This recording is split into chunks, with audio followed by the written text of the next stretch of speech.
I returned home early this morning, turning on the lights in my dark, empty room. Phew, I'm beat. I flopped down on the couch. Grabbing the remote from the table, I turned on the TV. I checked the weather forecast on the morning news. It's getting pretty chilly. Winter is almost here. Time flies so fast. As I thought about this, I lit up a cigarette I bought at the convenience store earlier and took a pre-sleep smoke. Every morning, it's the same routine. It's been like this for 5 years now. My name is James. I've never gotten used to living alone in this empty house, nor to the feeling of loneliness. I never imagined my life would turn out like this.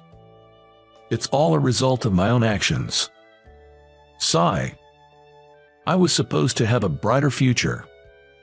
In the silent room, I found myself sighing and reminiscing about the past.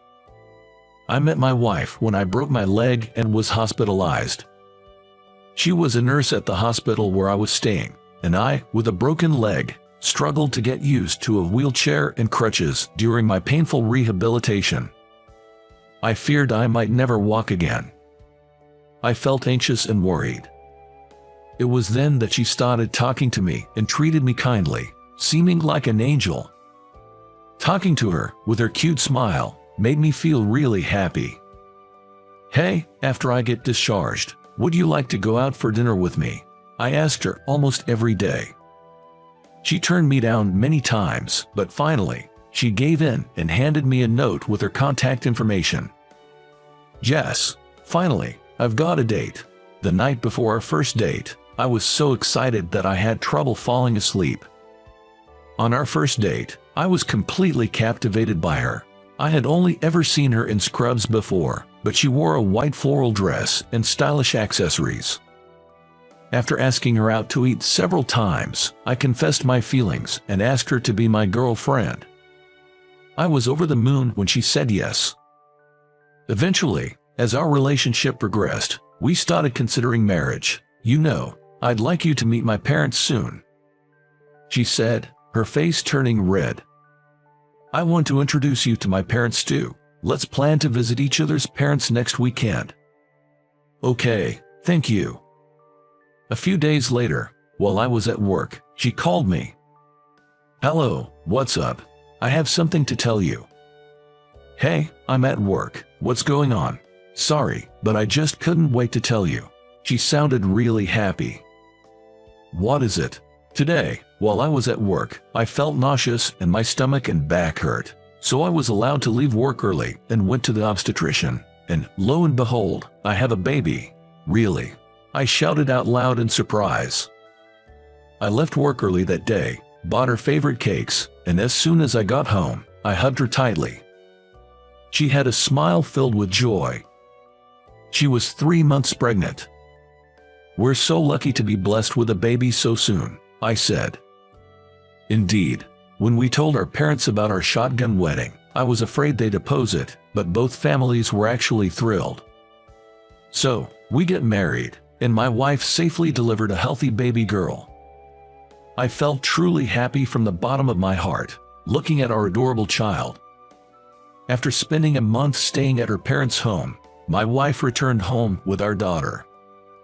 She was busy with the unfamiliar tasks of childcare every day. Taking care of a newborn was harder than expected, especially with the baby's night crying, which really wore my wife out. The baby cried every few hours, leaving no time for sleep. I wanted to help my exhausted wife, but my job in sales meant I couldn't avoid working late and socializing. Our company's performance was declining, and we in the sales department were desperate to bring in business. The CEO began to say in the morning meeting every day that the business was struggling. Our quotas were increasing, and the employees' anxiety was growing. I had just had a child. A cut in my salary would be a big problem. I poured my soul into every sales call, working diligently. Then, one day, something happened. I arrived at the office a bit early, turned on my computer, and was about to start work when Mr. Smith, the CEO, called me. "Could you come to my office?" I need to discuss something important with you." My supervisor glanced at me briefly. I had a bad feeling about it. The air in the office seemed to tense up for a moment. I straightened my back and knocked on his office door. "Sit down. You know our company's been struggling, right?" "Yes. The thing is, it's become difficult to keep the company going. I hate to say this, but you need to start thinking about your future." "What?" I felt like the blood drained from my body. "Does that mean layoffs?" As I struggled to believe what I was hearing, I was also driven by a need to do something, pleading with Mr. Smith. "Can't you reconsider? I've given my all until now. This is just, I can't accept it so suddenly. I understand the company's difficulties, but it's a problem for me too if you just spring this on me." As I said this, trembling, Mr. Smith looked into my eyes more sternly than before and started speaking. "I need you to understand. I wish I could keep you. It's with a heavy heart that I'm telling you this. You're still young. There are other places you can work." Mr. Smith said this and then looked away, downcast. True, our company's average age was high, and other employees had kids still in school, which would be costly. In comparison, my child had just been born. There weren't immediate hefty child care expenses. In the end, I accepted Mr. Smith's offer and left the company through early retirement. How should I tell my wife about this? She's already struggling with new parenting. When I explained the situation to her, she just said, "Can't be helped," and didn't say anything more. But, "Will you be able to find a new job soon?" That seemed to be her only concern. Actually, I had something on my mind. Someday I would like to save up money and open my own store. I had such a dream. I was able to retire from the company and also receive a small severance package. So, I thought I would use the money to open the small pub of my dreams. That's what I thought. When I told my wife, she just said, "I see," and seemed uninterested, saying, "Child care is tough right now." Then, I began preparing to open the pub. First, I started working part-time at a local bar I had noticed before. I also enrolled in a culinary school to learn about managing a food business, keeping busy every day. I had no time for household chores. Gradually, my wife and I began to argue more, and soon, every conversation turned into a fight. The bright and kind woman my wife once was had disappeared, replaced by a completely different person, quick to anger. Then one day, it happened. My wife finally snapped, and we had an unprecedentedly huge fight. "You don't have any intention to help with child rearing. It's like I'm raising our child alone. Quitting your job suddenly to chase a dream seems thoughtless to me," she said. My wife said something like that. I was quite selfish. My wife was an excellent nurse and would have advanced her career if we hadn't had our child. She wanted to return to work early, but couldn't because of the long waiting list for daycare. I didn't even help raise the kids, and I was the only one chasing my own dreams. Looking back, it was unfair. Back then, I couldn't understand her point of view and only argued back. One day, when I came home from work, I found a note from my wife about divorce on the table, and my wife and daughter's belongings gone. It was only then that I realized how selfish I had been. Holding the note, I cried in the now empty room where my wife and daughter used to be. But it was too late for regrets. Later, I went to my wife's parents' house, and after many discussions, we ultimately agreed on a divorce. Our daughter was young, so custody went to my wife. Alone, I threw myself into work to escape the loneliness. The room, now devoid of my wife's smile and my child's voice, was quiet and filled with emptiness. I finally understood the saying, "You don't know what you've got until it's gone." I do regret getting divorced. I hope that one day we can be a family of 3 again. With that hope, I continued working towards opening my pub. And then, 5 years later, I finally managed to open my pub.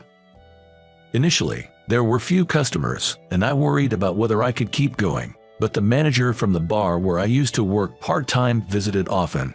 He gave me various advice on the menu, pricing, and interior layout, gradually increasing my clientele. Now, the business is starting to pick up. Then, one day, as I was cleaning up after a day's work, a woman came into the bar. "Sorry, ma'am, we're closed for the day." As I said this and went out to the hall, I was shocked to see the woman standing there. It was my ex-wife, visiting the pub for the first time. "Sorry for dropping by so suddenly." "No, it's okay. Have a seat."